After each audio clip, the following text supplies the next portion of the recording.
Hello, and welcome to episode 104 of the Great Canadian Hockey Podcast. I'm James Parisi here with my co-host Aiden Sarah, and it's Olympic season, baby. It is nuts. I'm jacked up, man. We're hopping in right now just after watching Canada drum the Czechs 5-0. Jordan Binnington shutout. Great performances across the board, but we're not just going to talk Canada. We're going to talk the whole Olympics.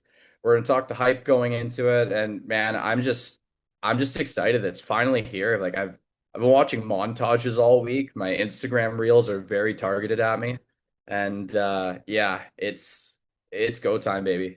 Aiden, how are we doing? How's the excitement on your end? It's good. It was like stagnated because I randomly had to go to Montreal last weekend to work. Oh, I So I randomly just, had to go to Montreal, so now I'm less excited about hockey.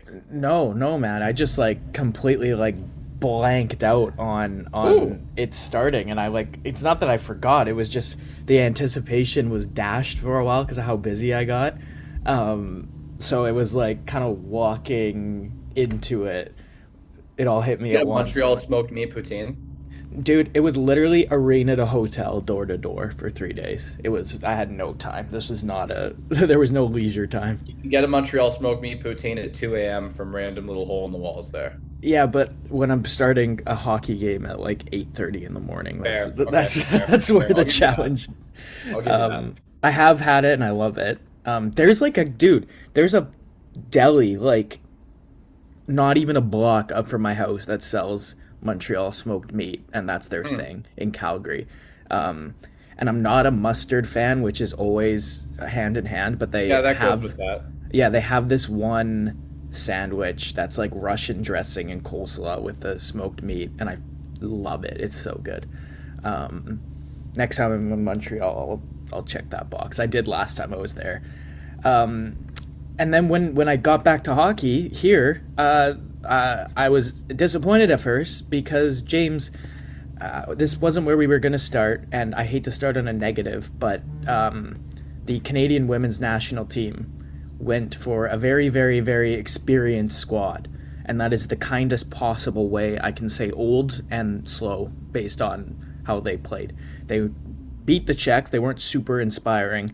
Coming No, into they this didn't. turn, They beat them by a good score, but they didn't look good. no, yeah. Well, they looked slow. They looked slow and like they couldn't match the intensity of some of the younger players.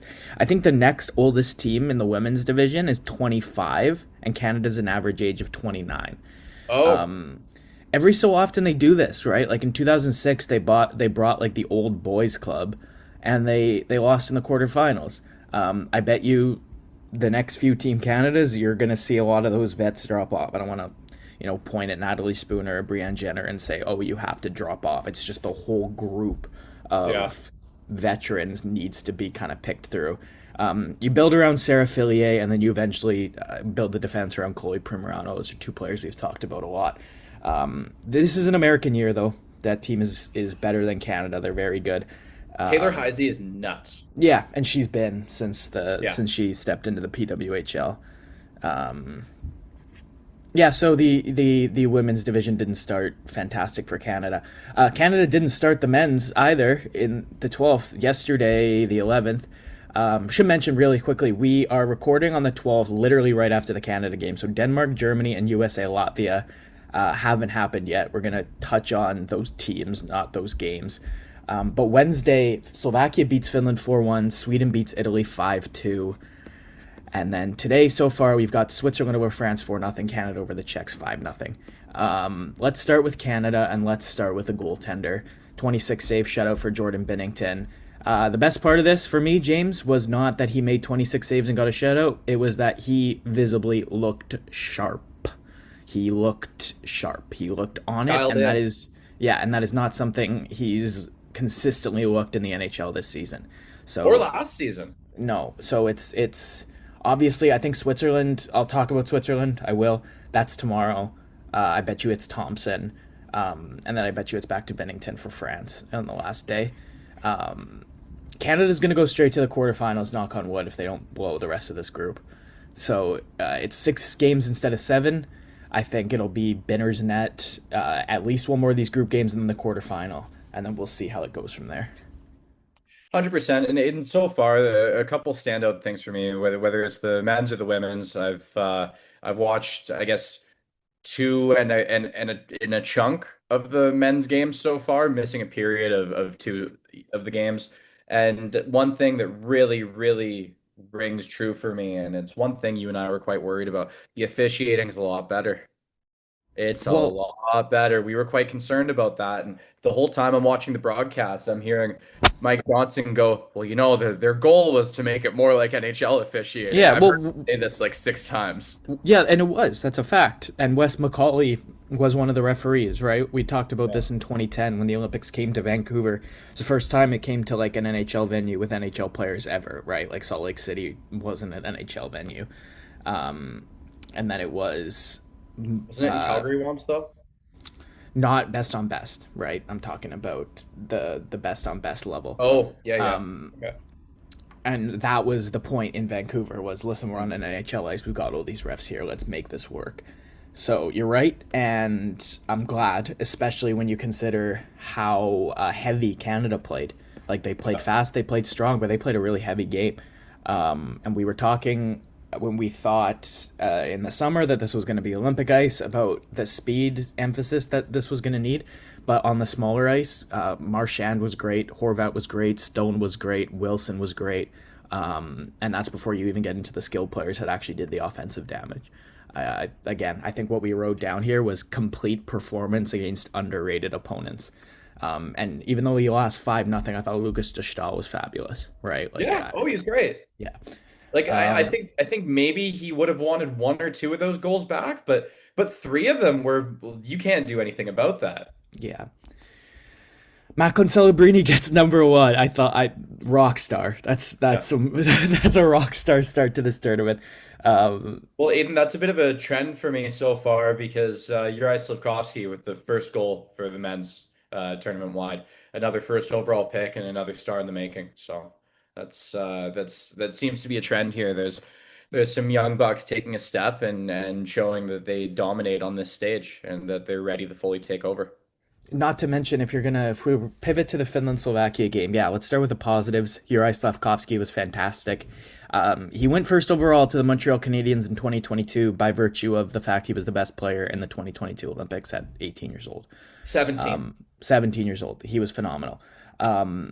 Olympics, best on best, especially these bigger tournaments like the Four Nations, you're not going to get guys like young guys breaking out. But in a 12-team tournament where you've got a lot of games against different opponents, you've got young players where this is their coming out party. Dalibor Dvorsky was excellent too. So again, we can speculate about what we think the rest of this tournament's going to be, and I've got some more thoughts about who could break out, but that's an early start for Slovakia. I was not impressed with Finland at all, James. No, Unfortunately, no, like, Aiden. It yeah, was a full-scale train wreck, and this is a team with some incredibly talented players on it. But then the one glaring hole up the middle, vacated by Alexander Barkov and his knee injuries. But even without him, they should still be putting up more of a fight than that. You look at Mikko Rantanen, you look at Sebastian Aho, you look at the Mikhail Granlund, everyone down the line, and you expected more from Anton Lundell. You expected more from the goaltending, but the issue for me isn't that Barkov isn't there. It's the same issue that I had with the Four Nations. This is a blue line where past two or three guys, your only options are fringe NHLers and third pair defensemen. And in best on best, you can find a situation where they can play a role and a lot of these guys, like look at Rasmus Ristolainen, and in the right situation, that's a perfectly great shutdown defenseman. But I mean, it's not that situation, and other teams coming in waves the way they are with all the talent on display, they're in trouble. I truly think they're in trouble. This might be the worst showing we see from Finland in best on best.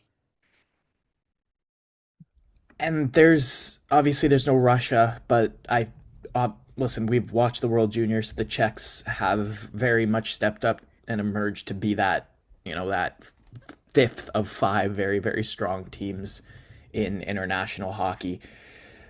The other game of day one, aside from Slovakia, was Sweden beating Italy 5-2. This had a fantastic start. Gustafsson made a mistake early, and Italy led. Shots, I think, at one point were, I remember them vividly, being 28-4 in favor of Yeah, I was about to Sweden say, yeah. when the score was 2-2. Love this kind of thing happening. International hockey, obviously, we've seen it with Canada. They lost to Denmark last year at the Worlds. They lost to Latvia last year at the World Juniors. Always an opportunity for some great goaltending to carry teams to unexpected victories. And Anaheim Ducks prospect 21-year-old Damien Clara in the pipes for Italy was phenomenal. We just talked about Dostal, Anaheim's next second round pick coming up through their pipelines. This Brunico, Italian, Italy native, who's playing for Brynäs in the Swedish Hockey League, 2.49 goals against. Very, very just. This guy stood on his head. He was the reason this thing was so close through two periods. Aiden, it was even funnier because I went and I've been doing a franchise mode in NHL 25, and I'm a decent chunk of the way in, probably 7 or 8 years, and I got shut out by a random team during the regular season, and then it just says first star of the game, Clara, 39 save shutout, and I'm like, oh, I know who that is now. Perfect, yeah. And things like this will happen at the Olympics, right? Like we all remember a beast, a man beast named Kristers Gudlevskis. Yeah, he was the lifeblood behind Latvia holding it in right until the last few minutes against that incredibly dominant Carey Price led team in 2014. So it's you'll see a goalie take over in a game, man. It's a lot of fun, and I can't remember who it was that said it, but if your goalie is better than my goalie, you win. And if my goalie is better than your goalie, I win. Simple as that. Last thing on Canada before we can close the chapter. This number one, you brought up 2014. This game struck me as a hybrid between 2010 and 2014. The 2014 team was shut down. We'll score a goal, 2 goals a game, and beat you because our defense is fantastic and our goaltender's the best in the world, and we're just going to shut the door on you. Their defense shut the door pretty similarly to that dominant 2014 team where they didn't allow very many chances from the middle of the ice. Everything the Czechs created was periphery, and when they finally cycled the puck in behind the net and tried to attack from there, Canada didn't let them through the middle very easily on the zone entries. Makar was very good with that. Yeah. Very nice. Yeah, I saw someone saying he's going to play 28 minutes a night during this Olympics, and I don't disagree. No, and you know what? It's the Czechs to start. That's going to be the hardest game in their group. It's Switzerland next. Again, I'll get there. And then France in the last game. So he can take at least 2 games where play 20 minutes, exhale a little bit, I think. But yes, once the games really start meaning something, he's in there. We don't know yet because, like I said, it's 11 o'clock Pacific time for us, so we don't know. No news on Josh Morrissey as of yet. That would be a very significant hit. Shea Theodore was defenseman number 7. Thomas Harley was in the 6, and Harley was very, very solid. And Shea Theodore. So it's not as if this is a massive, massive problem if he misses a couple games. But obviously he's Josh Morrissey. He's a top 10 defenseman in the NHL most of the time. So that would not be good news if he can't come back. No, no, Chris Pronger went on Spit and Chicklets lately, and he's been very adamant online on Twitter and elsewhere about what truly defines a number one defenseman. And Josh Morrissey is one of those few guys around the NHL that actually is a number one defenseman. He can play power play, penalty kill. He is out if it's the last minute and you need a goal. He's out if it's the last minute and you don't want a goal against. And he doesn't have to be that for Canada, but as the anchor for our second pair and probably our second best total package defenseman on our roster, he's quite important to our team's success. I do think it would be possible to get by without him, but man, is it going to be a lot harder than it needs to be. Okay, USA will play Latvia this afternoon at 12:10. Germany will play Denmark. Let's quickly touch on the U.S. and Germany. The Americans first. Jackson Lacombe and Clayton Keller are projected to sit out. Vincent Trocheck projected to be the 13th forward. I very much prefer John Cooper's method to the 13th forward and 7th defenseman today to what the Swedes did. I think Philip Forsberg had one shift as the 13th forward against Italy. Oliver Ekman Larsson as a 7th defenseman had zero Yeah, I minutes, don't like and that. but Cooper cycled them in more. So I imagine, or I hope, the American players will get their chance as well. Both Keller and Lacombe are gonna, I hope, play hockey at this Olympics. I think so. The Americans with Clayton Keller as the 14th forward was, in essence, a little bit what I was looking to Canada to do, and to take like a Connor Bedard or a Wyatt Johnston for that spot. Yeah. If the Americans are struggling to score, you can put Clayton Keller in on any line on the left wing, and he's skilled, he's smart, he can enter the offensive zone and create things that the other players are maybe just running into the wall, right? Like if the group isn't clicking and something's not working, you can inject a Keller, and he's creative enough to just make something happen on the dime.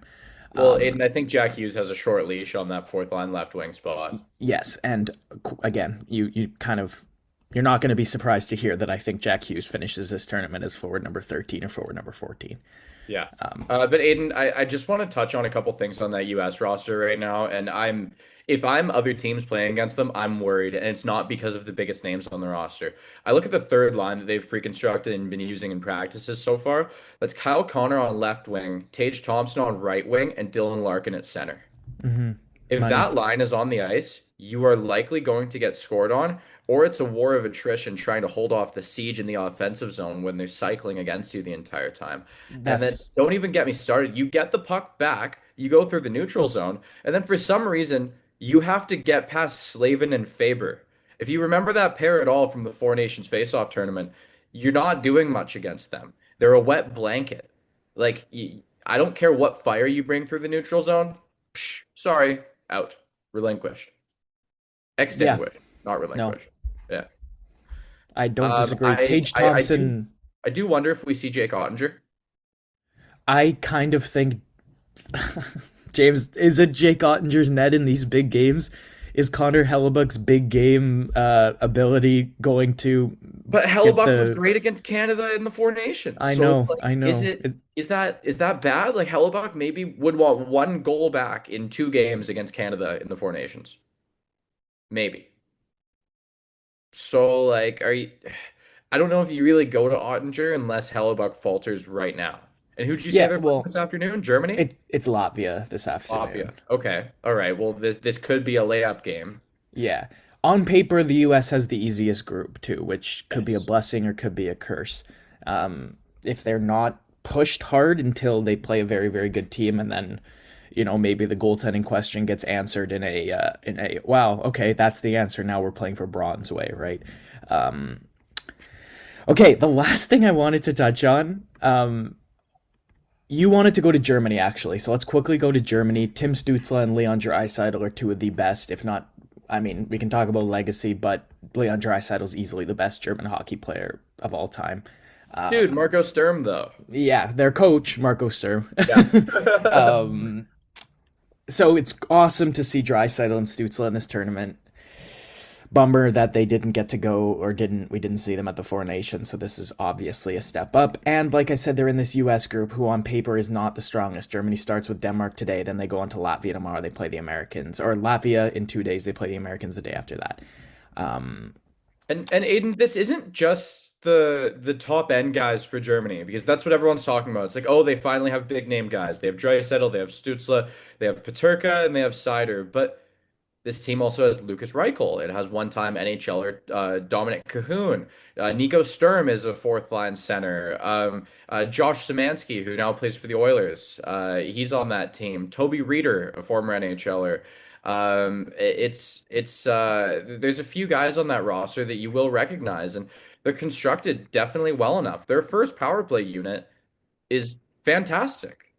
It's insane. Reichel, Stützle, Draisaitl, Seider, Peterka. I don't think any of that is a worry. Sure, the depth can't really hold up against the top teams in best on best, but I see no reason that this team can't give some of the upper tier teams a run for their money game in, game out.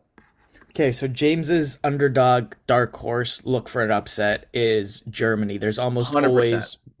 almost always one. You know what? I'm going to completely disagree with you. Mine's Switzerland. Um, Why? Walk me through this. we Why is obvious Switzerland better? We obviously saw Latvia win that bronze at the Worlds 3 years ago. I feel like since then, the Worlds have gone completely under the radar. Switzerland's finished second place in the last two World Championships. Kevin Fiala was the MVP 2 years ago. Last year, the MVP was the goaltender they started this tournament with, who is Leonardo Giannoni. He was absolutely fantastic. Switzerland conceded one goal, James, in the entire medal round last year. It was to Seems the kind of Americans. sad. Yeah, it was to the Americans in overtime in the gold medal game. That was it. That goal, that tournament is what has stapled Tage Thompson to this American team. He was phenomenal in that tournament. The U.S. won their first world championship in, like, I think almost 100 years last year against the Swiss. Yep. But Switzerland was phenomenal. Switzerland beat the Americans in the group 3-0. Giannoni blanked them. And you go and you look at the Swiss roster. You've got Timo Meyer, who already scored 2 goals in the first game. We've gushed about JJ Moser. Roman Yossi and Nico Hischier are very known commodities. And you go down the lineup. Akira Kevin Schmid might Fiala. be. Yeah, Akira Schmid might be a question mark, but again, I know not a lot of people know the name Leonardo Giannoni, MVP at the Worlds last year. He's a very, very capable goaltender. And again, this Swiss depth with Pia Suter, with Nino Niederreiter, Philip Kurashev can always pop up. He's an Dude, incredibly Sven skilled player. Andrighetto. Andrew Ghetto, All former my Montreal homies love Canadian. Sven Andrighetto. You and I have gushed about Jonas Siegenthaler. They beat France 4-0. Moser gets a goal. Meyer gets two. The Swiss, like I said, the goaltending is there. The defense is there. This is a team that's made noise in the Worlds the last 2 years. They've come so close to winning it a few times in the last decade and a bit. They're in Canada's group. I think tomorrow is a huge, huge test for them. Let's see what they can do against the Canadians. And then they have the Czechs in the last game. So this for the Swiss. They won 4-0 in their first game. Switzerland's my dark horse candidate. If there's going to be an upset, in 2010 it was Slovakia. In 2014 it was almost Latvia. In 2018 it was Germany. And in 2022 it was Slovakia again, who make the unexpected run. They get themselves into the semifinals. They get themselves in a contention. It's Switzerland this year for me. If there's going to be a not Sweden, Czechia, US, Canada in the semifinals, if one of those guys gets upset, they'll be upset by the Swiss. Watch for that Denny Mulligan overtime game-winning goal. I'm kind of on board with that. Aiden, am I crazy or do I recognize some of the defensemen lower on this roster from World Juniors? On the Team Switzerland? Yeah, Yeah, you do. yeah. Okay. Yeah, because those names, I was like, I shouldn't know these names. These are not established names, but I recognize them quite well. Hmm. Yeah. Awesome. Well, were there any other t teams you wanted to touch on? I feel like we're missing someone. Have we talked Sweden at all? Yeah, we talked the Sweden Italy game a little bit, but Right, not. right. But we should talk about the Swedish roster a bit more. Yeah, Gabriel Landeskog's first goal of the tournament, or he got the first Swedish goal of the tournament. That was very awesome. Zibanejad, sorry, it says he got an assist. He definitely scored. Yeah, he did score a goal. Um, Zibanejad had an insane game. I'm pretty sure he had 3 points. Yeah, he was quite good. and I think he was quite good on a line with two other guys that didn't play very well. I did not think Elias Pettersson had a great game. I did not think Ricard Raquel had a great game. Um, Zibanejad, who, again, I've had my very, very much, you and I have both had criticisms of him this year. Sometimes you throw on Dude, the when he's national on. team. Yeah. And you know what? Sometimes throwing on the national team jersey, that's Mhm. what that's that's what flips the switch. That's what gets you Mhm. going. It'll be Markstrom next game. Philip Gustafsson, again, it was a weird one. He faced 11 shots. The first goal he let in was a bad goal. He'd love to have it back. It's going to be Markstrom next. I think it's Gustafsson's crease going forward. I have never had a lot of big game faith in Jakob Markstrom. Um, I honestly think both options are wrong. I think Wallstead should be in there. That would be cool. I'd like to see it. I don't know. I don't think I he's think he's even going to get a better. look. I just think he's better. I don't know about that right now. He will be, like, for sure. I What think he's does going to he have. still have to improve in that he's not already better at? Like that, like the guy has all the big game squeeze you could really ask for. Yeah, hey, Absolutely more than capable goaltender. I just And think they he's should be able to put a salmon, like a slab of salmon in net in the crease. And with that blue line, they shouldn't be letting anything get there. Their top pair is Forsling and Dahlin. I don't think Canada has a pair that good. Like, yeah, Makar is a better defenseman, but like, and Taves is his partner, but like a true perfectly fit pair, like I think this is the best you can get. Hedman and Anderson on the third pair, man. Come on. Come on. Like I think the States probably has a better blue line, but that's not by much. yeah. I think this is an incredible roster.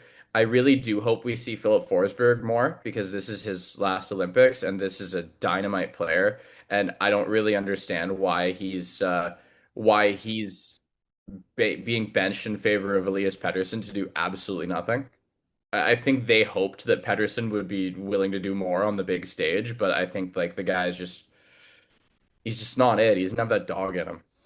Well, I criticized the Finns as a whole for being soft and uninspired against Slovakia, and that was despite the fact they outshot them by a heavy margin. I think soft and uninspired was Pedersen when he got to the dirty areas. Like he had Oh, a couple like a opportunities, hospital jello on a plate. a little bit, Yeah. a Yeah. little bit.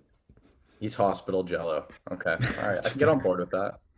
Um, he had to again just quickly pivoting from international Olympic implications. Vancouver needed him to have a big tournament to jack up the trade value. And after game one, I know his line was out there. I know Zibanejad did a lot, but he's got to get better. I do wonder about the leash, right? I wonder if he's got a 13th forward You're wrist giving him a to him. leash? I've already put him in the kennel. No, I'm that's what I mean. I don't think he's got a long one. Uh, I think after Sweden's like mass disappointment at the Four Nations, I don't think you have any time to sit there and wait for him to be good.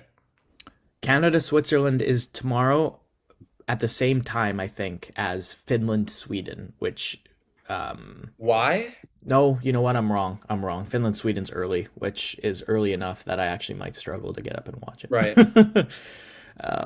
Friday, yeah, it's never mind. Yeah, 3:10 a.m. We're gonna watch some either recorded footage or highlights of that one. Dude, I'm not waking up at 3:10. Yeah, good luck. When I was 13 and I'd watch World Junior games, I didn't care what time it was. 3:45 start, 5 a.m. start, 1 a.m. start. I'm doing it no matter what. Now I'm an adult and at age 27, if you stay up all night, you definitely feel like 2 years of life age from your body. And I mean, I like to have fun, so I gotta save those. Like I gotta save those for when they're really worth it. Yeah, I definitely will be tuning into Czechia, France at 7:40 a.m. though. That's a drumming I really want to watch. Cue David Pastrnak 4 goals and Martin Necas 5 assists. Yeah, I haven't been super charitable to the Czechs aside from Dushtal, but any team with a goaltender capable of doing what he's capable of doing and that top line who can score every time they're on the ice. Right. The blue line is really concerning. Yeah, it's bad. Yeah, They're like still relying on Michael Kempney to a significant degree, and that's don't forget about David Spacek. That's my guy. yeah. I mean, at least he's out there playing like a kid, and I'm like, yeah, you're a kid. Like, Yeah, just go do your best. You're a prospect. This yeah. experience will help you. I liked him a lot in the World Juniors when he was there. I haven't watched much of him since then. Do you But remember his dad? is that yeah? I remember. Is that his dad? Yaroslav Spacek is his father. That's cool. Well, Yeah. Marek Zidlichky's on the bench, and Yep. his kid was a World Junior player as And well. if you're listening and you recognize the name Yaroslav Spacek, but you're unsure of where from, he played 880 NHL games ranging from 1998 up until 2012. That would have been such a good career trajectory question, Aiden. You would have been stuck. I You would wouldn't have have got stuck. that. No, I wouldn't have Yeah. got that. And I Yeah. remember him. It's just when he turned off in 2012. Like it's hard to. You remember his 11-12 season probably with Montreal and Carolina. I remember him being a Hab. Yeah, Yeah. Yeah, I always liked Montreal. Andre Markov was my guy. crazy good player. Yeah. Crazy good player. Aiden, is there any other teams you want to touch on, players you want to touch on Olympics? I think we kind of glazed past the Canada thing. I just the one other part I wanted to mention was you watched that power play, right? Yeah. Tic-tac-toe back of the net, no chance. I mean, when you're up against this Canada power play, whether it's this Olympic roster, the slight variation of it that we had at Four Nations, you get McKinnon, McDavid, Makar, and Crosby, and player X. You could put me out there. We're scoring. We're gonna be okay. And I mean, especially when the trigger man on that far post is Nathan McKinnon. There's nothing you can really do to stop it because of the versatility and speed. But in the part that really impresses me, and this is on a hockey nerd level, is did you see McDavid's hips open up slightly and the light change of angle of his blade right before he made that pass? As soon Yeah, as he did that, every piece of defensive zone structuring gone. well, at that side of the net, he's showing three things. He's showing cross crease pass. He's showing pass to the slot. I actually kind of think he would have scored if he just fired it at Duchdal's right foot too. Yep. Right, if he just slid it down through his legs. Um, how do you defend it? I'm Well, everyone sorry. ogles at the play, of course, because it looks amazing. But the part that I like to think about is you're that defenseman and you see that change of angle, and suddenly you're skating through mud. You're in quicksand trying to pivot and change direction. But if you do that, he still gets to react and change direction again. Disgusting, man. Disgusting. Aiden, I think that's all we have for Olympics for now. We'll probably tune back in early next week and give you guys something again.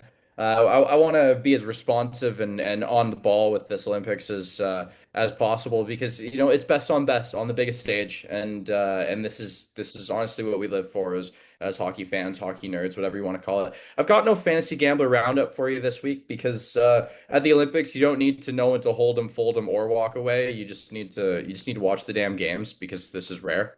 I did get that notification on my phone after the Canada game that Josh Morrissey's status has been updated from healthy to day to day, which is disappointing to see. But Yeah, that, yeah, again, that's not a concern for fantasy hockey right now. yeah. Especially since my team's so poo. That's not a concern for me at all, but just for Team Nice. Canada's I sake. believe that's the first time in 104 episodes we've said the word poo on the podcast. I don't believe that. You don't When think I'm so? No, because when I'm trying not to swear, I'll have to just go to poo.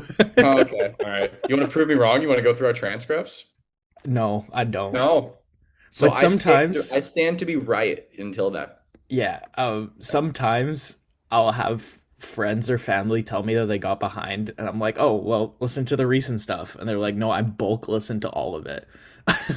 And so maybe the next time I know somebody's behind, like, okay, if you're gonna catch up, I wanna counter on this number of words, number of times I say this word. I had somebody do that recently and tell us that half of our predictions aged impeccably and half of them were dumpster fires. Oh, dude, we've got some bad ones. I had Calgary in the playoffs this year. Yeah, that was tough. But like as fighting for a wild card spot, like in that like 8 to 10 spot in the West, but like still, I had them in the fight, and that's not happening. I also had like Connor Zary and Matt Coronado being like 60, 65 point players, and that's certainly not happening. But Yeah, anyway, St. Louis, I put way too much faith in. there's an Eastern team we blew smoke on as well. I Was it can't remember which Jersey? one. For me, it was Jersey. I Yeah, it's keep very thinking possible. Jersey's gonna step up, and I'm starting to lose a little bit of faith in those other two Didn't Hughes boys. didn't I say they were going to be terrible? You were significantly lower on them than I was. And there was one other team that you thought was going to be unreal that I just crapped all over. I can't remember which one. Me neither. That's all right Someone I for said I now. lost faith in. Regardless, Aiden, any shows and movies as we move on from our Olympic talk? No, dude, I've been slammed. It was the CSSHL first time they've done an East-West challenge, which was 7 teams out of the U18 prep division in the East, 7 teams out of the U18 prep division in the West. In a span of 48 hours, I called 9 games, which is why Ooh, this podcast didn't come out earlier in the week because my voice was a little bit crippled. I don't still a know if little it still scratchy. is. Yeah, it still's a little bit. Yeah. Yeah. But I'm back in Ridge, James, so I'm going to see you next week, and we're going to have some fun watching more hockey.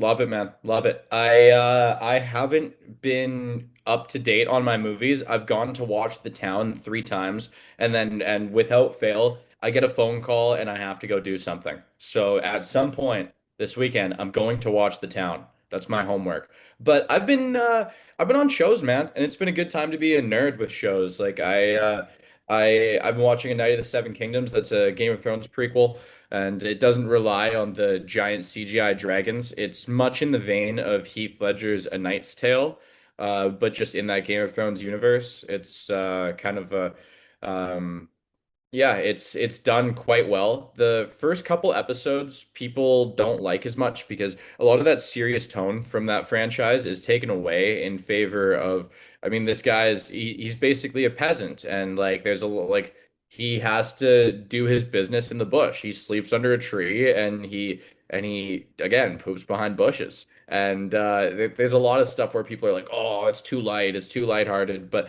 the fourth episode came out on last Friday. It would have been Sunday, but the Super Bowl was Sunday, and it was phenomenal. It was impeccable. It was incredibly written. It was heartfelt, and it was everything I could have wanted or asked for. The next 3 episodes could be complete garbage, and I'd still be happy. You don't need to have watched any other Game of Thrones franchise stuff to watch this series at all. We talked a little bit about heated rivalry and how or I think both of us watched the first episode. I don't know, got through the first episode. I watched the entirety of the first episode. Yeah. When I told other people my thoughts of it, they said that the intensity and the frequency at which some of the parts that just took me aback happen significantly decreases after the second episode. I've been told episodes 4, 5, and 6 are must-watch television, and they are Okay, fantastically done. yeah, I'm gonna get there. I'm Okay, gonna get there for sure. So we will talk about it on the podcast. sounds good. Yeah, because you're right. The episode one was a lot, Yeah, and it's not something I'm ever accustomed in any capacity to watching in TV shows. I know we talked about how like, oh my God, I recently figured out that HBO has awesome TV, just yeah, yeah. because You I you was were you were blind to HBO forever, weren't you? well, again, I knew it existed as far as this is a premium channel that I have to pay for that I don't pay for, that Hmm. makes cool TV. Hmm.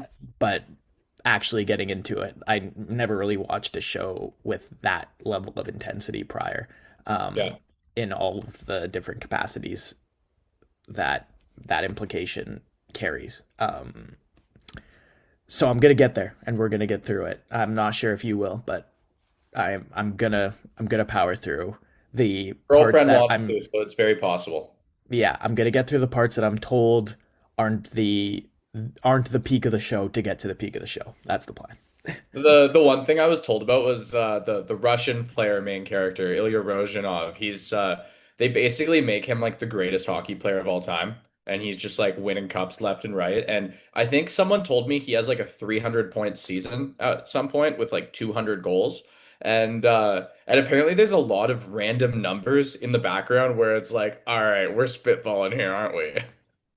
Yeah, and I look forward to hearing those numbers. James, and That's something I'm excited about. you know me. You know me, and you know the fact that I'm gonna be like, okay, so this guy had a total of what, 3.5 points a game, Yeah. right? Like I'm gonna be going through the numbers. Like Yeah. that's just You're the gonna be idiot I writing this am. down going, this can't happen. Oh, yeah. Yeah. Yeah.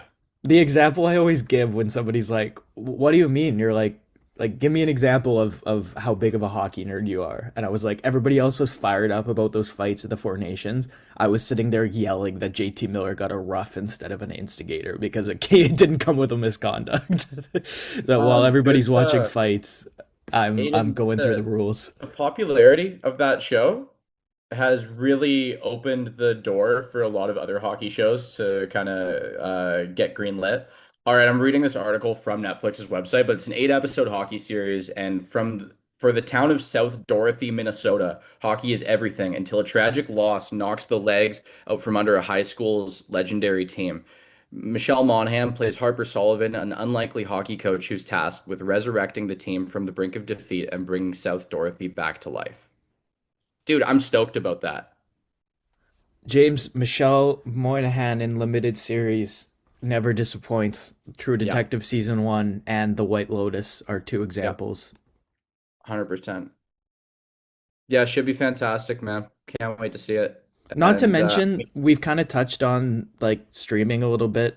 Um, Crave is in a transitionary period of their the rights to some of their property being up in the air, and in the gray. I would not be surprised at all if this Canadian centered, Canadian produced streaming service that already produced Heated Rivalry. You're talking about Netflix producing the hockey limited series. I would not be surprised at all if those pop up on Crave as well, with the success of this one. yeah, I mean, people are really into hockey right now. You know, hockey smut is like the number one. I've talked about this. It's like the Yeah, number one genre in novels right now. People are just really into hockey players doing cool stuff. cool stuff. Yeah, yeah, Good exactly. allegory. Well, the ice is cool. Yeah. Yeah. All right, Aiden. I look forward to chatting more Olympics with you next episode. We will be back before you know it. So without further ado, let's roll that outro. Thanks, guys.